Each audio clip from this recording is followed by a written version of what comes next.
the old people in the boomer generation, maybe even not the boomers, but right after the boomers, I guess Generation Y, I think, I'm not sure, but both parents are working, and then they put the kids in school, or they put the kids in daycare. Or what I was observing in a lot of my travels when I went to Thailand, when I went to Hong Kong, is everyone has a nanny. It's like, oh, the parents have to work to pay for the expense of life, and they get a nanny. And I was like, I want a nanny. But here's an even better approach, is you hire a video person to film you, and you learn how to make money that way. So videos equals views, views equals leads, leads equals customers, customers equals money. So instead of two parents working with a nanny, so the nanny raises the child, my thought is hire a video person, make twice as much money because you're getting twice as many videos. Don't let your wife work.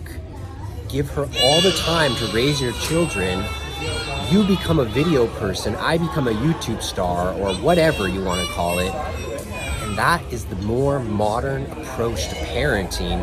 I have a lot of time because I don't have to edit the videos. The person you hire edits your videos, makes your videos. So you don't travel and live with your nanny.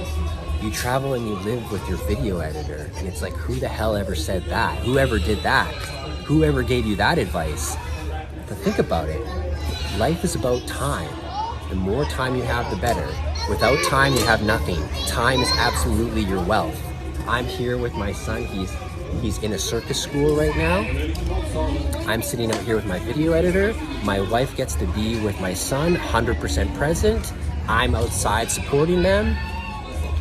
I'm making a video for you, and I'm teaching you something that's different about life, because we have to create a whole new strategy in 2022 and beyond. We have to take advantage of the internet. We have to raise our kids properly. We have to give them a good education, and we have to be present for them.